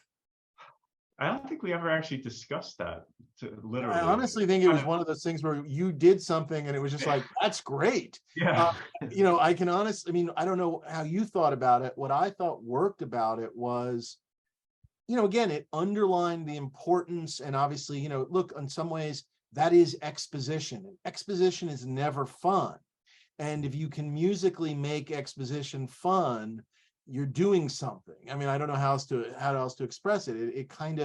It kept the drama alive, the importance of it alive, the seriousness, and yet at the same time not undermining it either. But I don't know if you wrote to their cadence or anything of that nature. No, I think it was never scoring specifically the talking head. It was just, it evolved from what was going on story-wise around it, you know? And so it was never like, oh, let's do this for the talking head part. It was just, again, it was in the context of the whole story. And But it definitely, you know, like even in like episode 2, where there's like all the stuff about when Dita Beard goes to Denver, and it's sort of, there's a sense of forward motion to the music, like now this is happening and this is happening, and you need to know it for what we're about to show you. But again, at the same time, like we're not spending time on this, but you need to know it. And so again, trying to make it interesting. And by the way, I will also say, cover the fact that we are, you know, jumping around in there, like it's like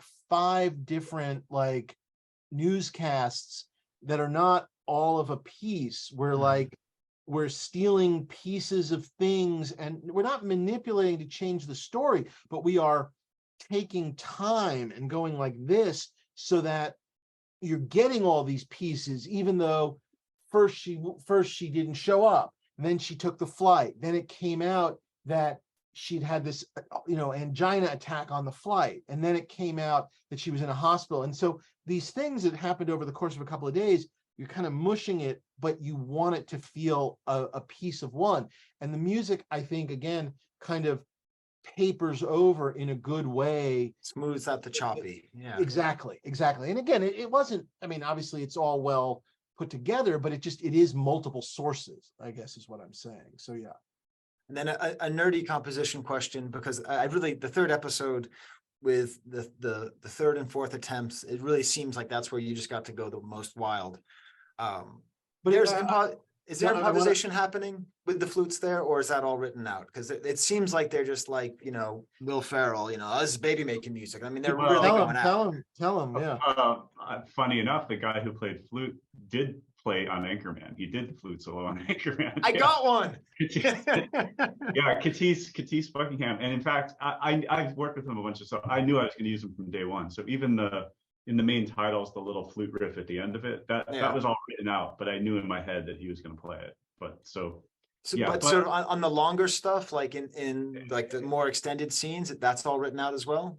No, on the last crazy one, when I forget what the cue is called, but it starts with like Barinholtz when he's like, when they're scrambling in the hotel room, and then they're on the roof trying to pack up all their stuff because they don't panic. I'm not panicking. Yeah. That was the intensity wise where it went crazy. And in that point, I just told Catisse, just go nuts. And I also had Jeff Bacco playing keyboards, who plays with Kimmel's band. And I also told him to go nuts. So it was kind of like, it was just insanity for the end of that cue, trying to fit all their riffing in there. But yeah. Right. Wow. Okay, good. I'm glad I finally got one. I'll test my luck then again with some more academic style reading. So I mean, I obviously, having St. John start the show playing out of tune, and then playing the song that his mom very subtly suggests they play together, and then Hunt misses the concert and misses the practice and does everything, and then finally we have the performance of MacArthur Park. But it was intentional that MacArthur Park was initially made popular by Richard Harris, right? No, I mean, it is true. I'm sorry. I thought it was a connection to Camelot. No, I know to Camelot. No, it was just one of those ironic things. Because, by the way, first of all, it's insane that Richard Harris has multiple song hits. I mean, let's start with that. I mean, that is just madness unto itself. It was somewhere there was that actual fact that she loved MacArthur Park. That was like came up in research somewhere. And so it got written in early. And then and then we knew he was going to play. But the Camelot, again, I think it's just, you know, the late 60s when people were high enough that Richard Harris was a musical, like a star, which is just, right. Seems wrong. But so the tie-in is right, but the tie-in to Richard Harris is wrong. And like I said, Camelot didn't come, him playing MacArthur Park at the funeral got into the script, I think, relatively early. At some point got into the script, but the choice of Camelot was an edit room choice much later on. So right. Okay, so it just happened to be the MacArthur Park thing. Okay, and then obviously the anachronism But of the hopefully, if disco. Richard Harris is at home watching, Yes. he's enjoying it all. I mean, Yes, how much love Yeah. he's getting. yeah. But yeah, I mean, obviously the whole thing ends on the MacArthur Park, the disco thing, which I think is knowingly anachronistic because we know the disco doesn't Yes. happen for a couple of years. And I But think that was that's sort of a little bit of its point, is disco is next, I guess. right. Yeah, that But- not even rock or whatever it's going to be this other thing. And Giorgio Moroder as well, I think he's producing on that, so it's kind of interesting, like extra super modernness. So fortunately, we don't have any time, but we got to all of my fifth episode stuff in the rest of it. I sort of thought that was going to happen because so much stuff goes forward. But is there something that you haven't got to say that you wish people knew more about the process of putting music into TV shows? I will get to that for one second, but what I want to say about the end of 5 really quickly, just Okay. because to me it's when all the cylinders get to fire. Because if you look at the back end of 5, like starting in some ways, I will simply say, in some ways, starting maybe with I'll Be Your Mirror and the Velvet Underground, it's this insane mix of there's needle drop, there's obviously Liddy doing the not into the Nazi song and whatever, but also which then also has scoring and chorus, whatever. And then there's also just the score of the back end of like, and then it go into score for just what, sort of the what happens to like the end of their lives, whatever, and then silence, and then into again another needle drop. It's a little bit of everything in there in a very sort of, to me, that's when everything's working. I mean, I don't know how else to express it. It's there's again, not that they're playing off of each other per se, although they sonically do, but there is just a really nice, everything's feeding into each other. The interactions between needle drop, score, and I guess what I know it's sort of some score, but also live performance on the screen. I don't know how to describe it otherwise, but just that entire back end, there's a lot of stuff going on. Yeah. And it could be a fucking jumble, and it ain't. And but I mean, it's and none of it is the Nazi thing was written in. There nowhere does it say there'll be a music wrap-up cue or a needle drop or velvet, or any of these things. And so it could all be score. It could have all been needle drop, but I don't know. I'm fascinated by the jumble. I guess I love that it's like a little bit of everything. I don't know. That's when it gets to that very end, which I do really enjoy. And I don't know. I guess I love that it's a hodgepodge in a great way. I don't know, that struck me, wherever that fits in. But does that hodgepodge end up being your job, Grady? Is that the kind of thing that you end up spending the most time on, kind of like mixing these things together and figuring out how they all connect? Or yeah, I mean, sometimes you get lucky and you have an instinct and you put something in and you're like, okay, that's my first choice. And then you try a bunch of different things and then you have to run it by, David or on another show, director. But like, again, like sometimes it just feels organic and you don't know why sometimes. But yeah, there was a lot of culling of other stuff. So you get down to these bits and pieces of music that are really good sometimes. And then you kind of know they may work. Right. And there's little things like sometimes, like I remember, like I think we need like 2 more I'll Be Your Mirrors. Like I think there's music at it there. You know what I mean? Where it's just like we want it to end on I'll be your mirror. Right. Yeah, you're right. Like it was like we wanted like where to end it, and you find that, because it's like, this is perfect. I just need 1 more I'll Be Your Mirror at the end, and stuff like that. And then all of a sudden there's Liddy, and then that next, I mean, there's no great answer. David, you have a lovely singing voice. I don't know if thank you. Yeah, I don't know, I feel like I learned a lot. I mean, it's the funniest thing, because this was the first time for me I've done a lot of stuff, but I've worked on a lot of the stuff that I've worked on, for the most part, has been things like with Veep, where there was a composer, there was music already. And so, from scratch is harder. And, it sort of explains a little bit of the stop start of the top, but obviously, once sort of once Jeff and I got to sort of start working together, and I think the fact that Jeff and Grady knew each other, which obviously isn't always going to be the case that the editor knows the composer, but it all worked in a I don't know, for me, in a very nice way, as someone who likes to hear stuff. Like I'm never bothered by, like Jeff would just sometimes, just send me stuff, and then I would, email him or text him and go like this, not this, a little more of that. And what, again, once you start to find those work rhythms, I don't know, it's just really, really kind of interesting. But I don't know, I mean, not to, and again, I do apologize. I didn't know how long I could have, if I'd known, I could have gone longer. I do apologize. No, it's yeah. me. I But tend to no, I do was going this. to simply say, I mean, there's a lot of things that, when I go through these shows that I would like to do over, just because that's the nature of both me and I think the nature of directing. I'm really happy with the music, both the score and the needle drops and whatnot. And,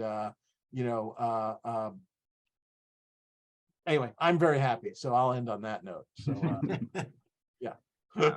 Yeah, I mean, I will say, just in hindsight, this just from November 1st to this whole project, it just felt like it was us three. It was like we had this very small group of people against the world trying to get this thing done. It felt like there was nothing else happening in the world. But that, by the way, was the good thing was once we figured out the team, it was us. There were no notes, there was no whatever, and then we were, but we were fine tuning in the mix right till the end, things in, things out, little changes, whatnot, just like till the very end. So, right to the very end of the last day of the locking. So, yeah. It was super creative. It was just it's an experience I won't forget. It was super creative and artful and just everything you could ask for. Like, it was really special. And I'm, just proud to be a part of it and happy.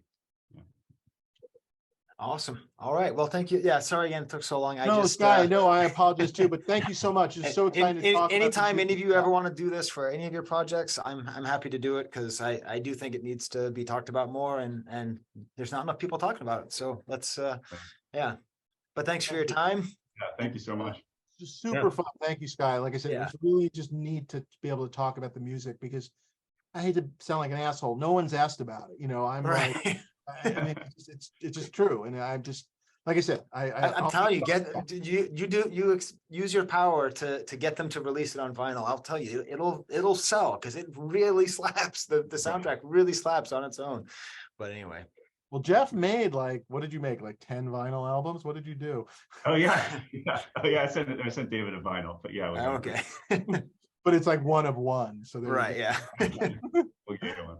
All right, great. Well, so thank you all. Feel free to send me any notes you have, or if there's anything you get uptight about wanting to subtract, let me know, and I'll edit it and get it out as soon as I can. Fantastic. Right. Let us know, and I'll promo it and all that kind of stuff. All right, sounds great. Cool. Thank you, guys. Bye, Grady. Thank you all. Bye, Jeff. Talk to you guys soon. Bye-bye. Pretty fun, right? Did you smash the like bucket yet? Have you subscribed yet? Please subscribe to my channel. I'm trying to do interesting stuff this summer. I have some time, so I get to do goofy stuff like this. I learned a lot. You know what? I don't even care. Don't subscribe. Don't smash the like bucket, because I got something out of this. Selfishly, this helps me. But do. And actually, even more important, please share this. I feel like I'm afraid of this video not getting a lot of views, and I really want to thank these 3 people for taking 2 hours out of their time to talk to me. So please share it. More important than subscribing, okay? All right. Well, until next time, there's the camera.